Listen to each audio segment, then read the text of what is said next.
All right, so let me talk about the cards here. You have some amazing cards, okay?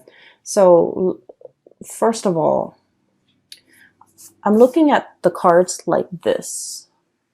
That's what it feels like to me. So let me just read them the way that they kind of resonate with me. We have here the World and the Traveler, okay? Brand new starts here. The World is pretty much opportunities galore. It's like all the avenues that might have been blocked in the past, they are finally making themselves available to you, okay? That promotion that was, somebody, it's like there might have been a job and you were eyeing that job, but there's always somebody occupying that job. Potentially they're retiring and now that job is open. Okay. So kind of like that, doors opening, opportunities opening, roads, like just like unrolling kind of like ahead of you. So if you feel like you've been in a rut for quite some time when it comes to your life, your work, relationships, even professional life, I'm seeing a lot. I feel like a lot of doors are opening, okay? And I feel like you don't even need to lift a finger. The doors are opening because the time is right. And the time is right because you are operating from the space where you have been trying to manifest something brand new, okay? We have here the Traveler. This is the Fool. You have been trying to manifest something brand new. You have already master whatever it was that you were doing. You have already mastered it. And now, Virgos, you're finally brave enough to take this leap of faith over this cliff and try to get onto the other side. And I feel like because you are doing your due diligence and because you are also stepping out of your comfort zone, the universe is reciprocating, okay? You've been wanting new energies for a very, very long time. And I feel like they're saying, this is the year for you. This is where things are really going to start to take off, okay? In tandem, we have as well the Nine of Crystals. So this is the Nine of Pentacles. And we have here the 10 of Wands. And this is what I meant about, working smart rather than working hard. You're very good at working hard. You're very, very good at that. No one will, deny that. Okay. But in the spirit of saving time, in the spirit of kind of like upping your game a little bit. Okay. Upping your game a little bit. We need to be a little bit smart about how we're working. Okay. So for example, let me just say this. I feel like some of you who might be watching this, okay? You might be a paralegal right now, and you might be, trying to pass the bar exam, for example. Okay. And so what I'm feeling is, you're like pouring over volumes of books on case laws, on legal precedents and things like that. And it's very dry and very uninspiring. And you're, trying to memorize and trying to cram. When in fact, they're saying, look at the work that you're doing. Ask the people in your work environment. Ask the people, look at the real life cases. Those are a lot more nuanced and they're a lot more juicy. They're a lot more exciting. And if you look at those cases, the information is going to come alive. And so you don't have to cram. You don't have to, try to memorize in such a dry way. So it's about working smart rather than working hard.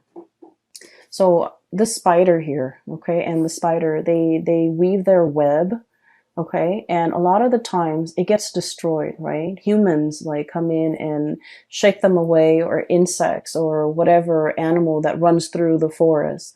They knock it down, and then the spider diligently, goes back out, possibly at night, weaves a new web, and, just waits for the prey to kind of like land on that web. Okay, so this is like working a lot, doing a lot of things in a repetitive way. But it also indicates to me a lot of financial abundance, okay? A lot of financial security, a lot of financial abundance, a lot of self-sufficiency. So spiders are very solitary creatures. And I feel like, everyone's got their own web and everyone minds their own business and everyone pretty much lives for themselves. And so what I'm feeling is, you've worked really hard to build up this foundation for yourself where you're self-sufficient. You don't want to ask for help. You feel like asking for help might be seen a little bit as a weakness, or even like asking for help is like, oh, I couldn't finish it. And it's a reflection of my work ethics or my skill set when I can't do something and I have to ask other people for help. And I feel as if you feel like in this environment, you feel almost like you're working twice as hard and other people are just coasting. And you might feel like there might be some imbalance associated with that. Okay. This is the 10 of Wands here. And the way that it's depicted in this card, we have here this horse. And, you know, horses are draft animals. They can carry a lot of weight and they can, you know, transport people, objects, carry, like pull a wagon. And so I feel like this is like the workhorse, literally the workhorse. This is somebody that other people depend on and other people often take for granted. Other people often dump responsibilities on. And this is an animal that doesn't complain either. Okay. So I feel as if there are definitely, and you know, I've been seeing this for a lot of Virgos. There are a lot of, definitely a lot of things here where you kind of need to draw the line.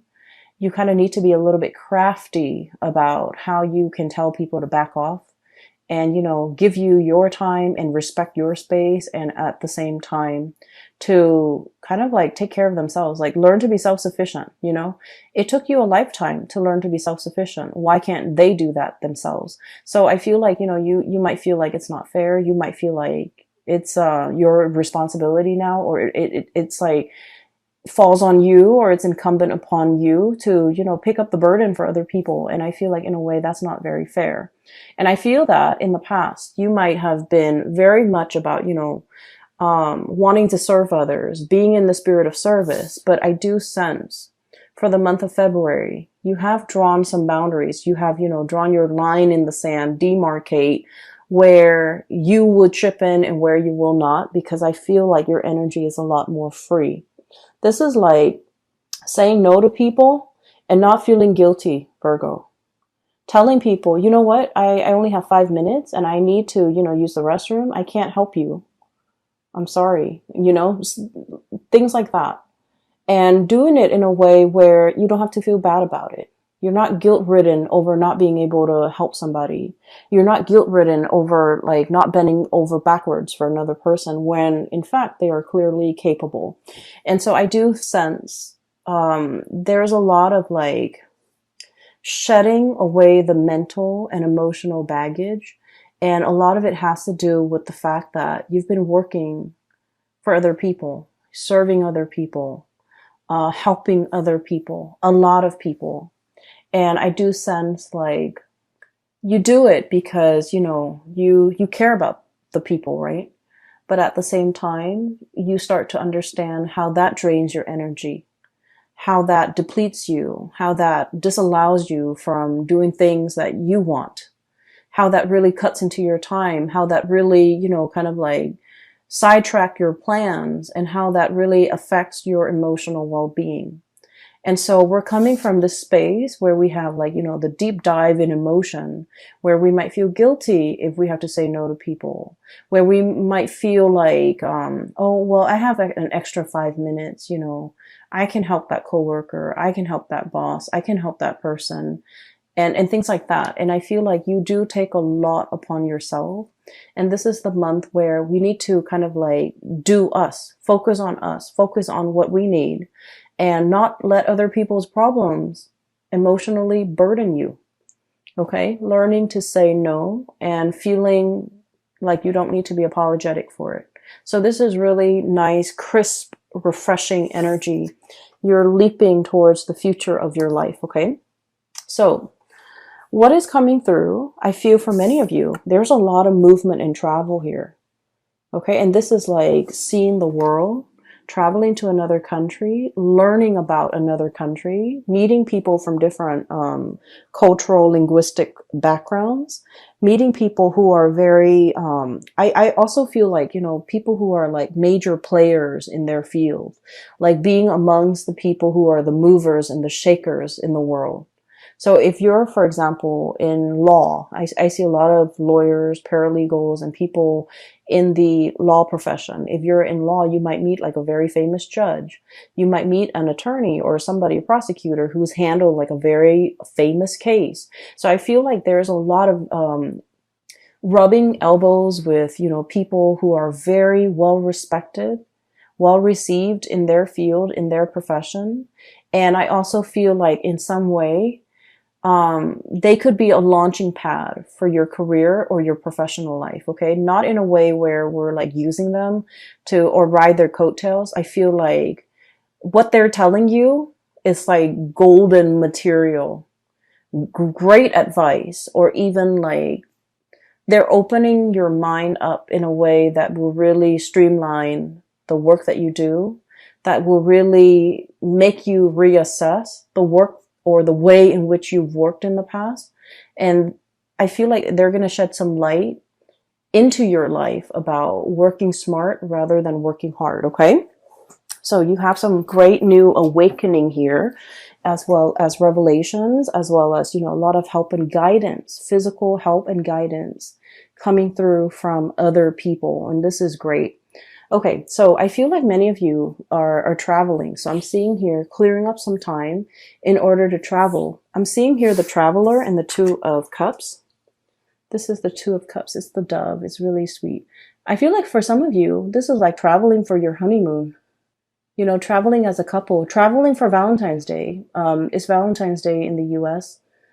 So I feel like there's going to be a lot of, you know, it's a very nice romantic vibe, especially for coupled people. I feel like someone is really going to make this a very memorable month for you when it comes to love and relationships. And some of you could be getting married, getting engaged, getting, like taking your honeymoon, traveling to see the world, taking a cruise even.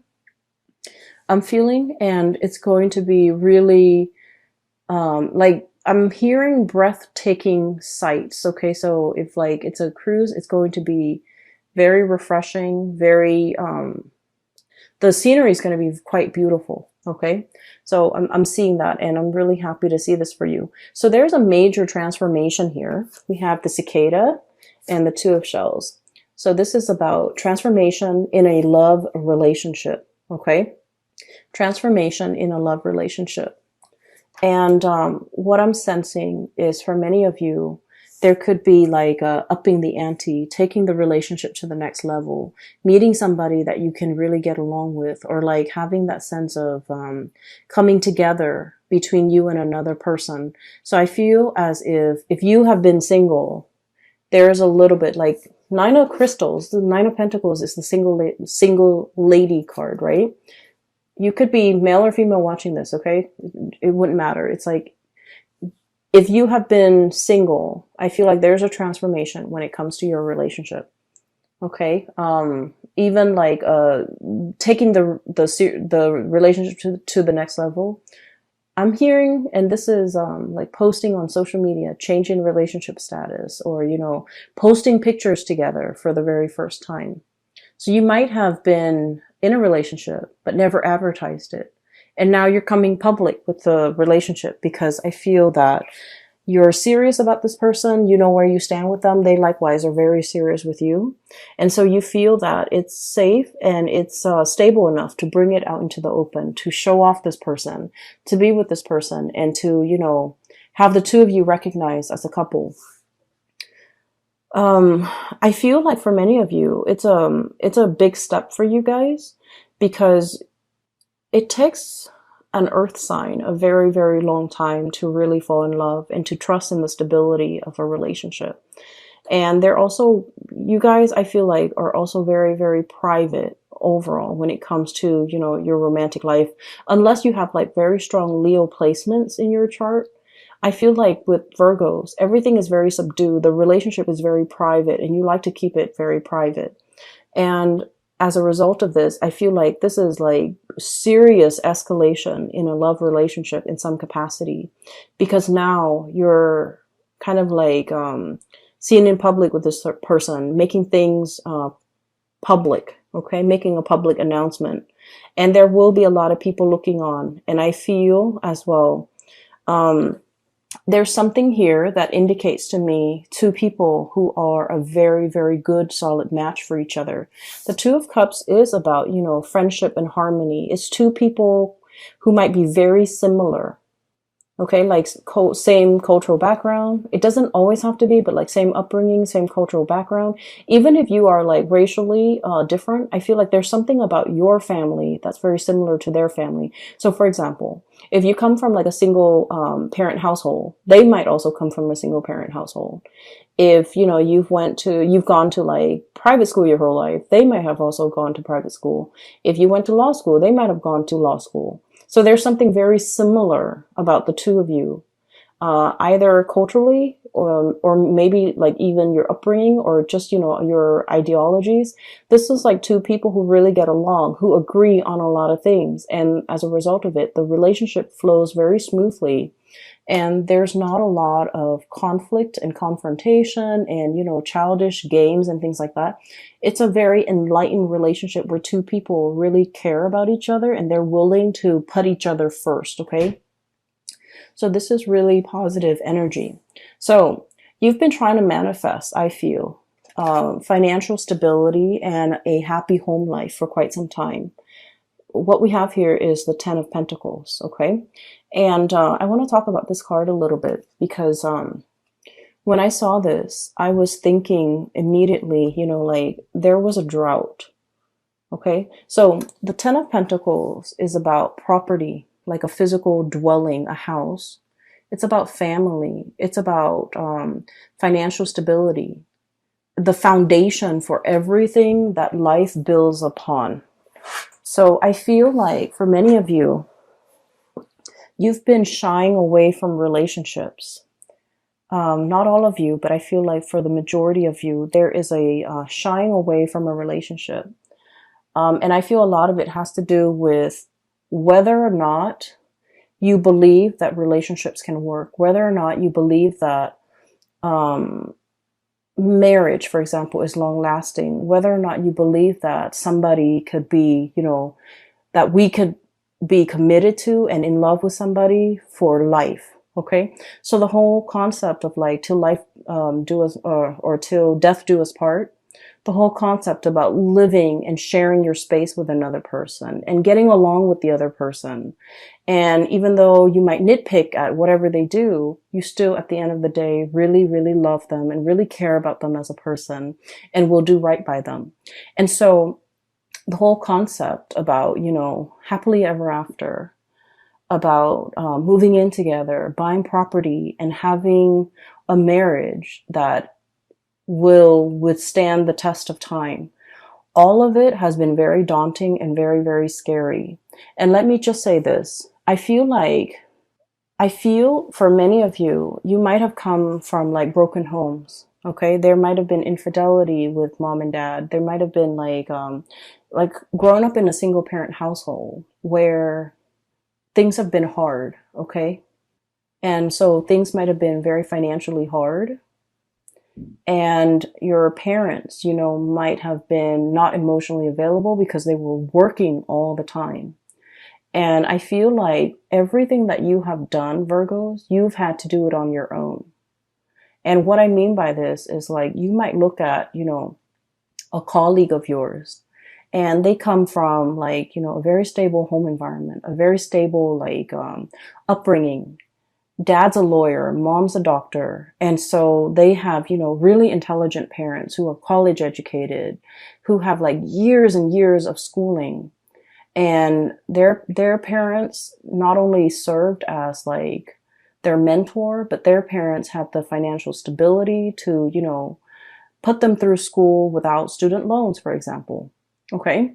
And I feel as if in your life, Virgos, everything that you have right now, you have had to work really hard for. Okay. Mom and dad didn't give you that car when you graduated from college, right? Mom and dad didn't pay for the college tuition. You've had to get out into the world, find a job, pay your student loans. And then mom and dad, if they were, like blue collar laborers, for example, they couldn't give you the guidance, the expertise when it comes to college admissions, taking the SATs, which is like a college exam. You take that when you're in secondary school. For those who are not familiar, you take that exam for secondary school so that you can score high enough, and then the colleges will accept you. So it's like an entrance exam just to see at a baseline level where you are and whether or not you're desirable for a college. So I feel like you've had to meander and figure out these things for yourself. Nobody helped you. Things just, were not handed to you on a silver platter. You've had to do the preliminary research. You've had to figure everything out on your own. And I feel as if for many of you, you're looking at your life, okay? Everything that you've had to do based on your upbringing, based on everything that, that has happened to you. And then you're looking at your colleague's life, that same colleague who came from a really, really stable home environment. And now you're realizing, wait a minute, we're on the same level. Or even, I'm surpassing that person. Because, hardship builds character.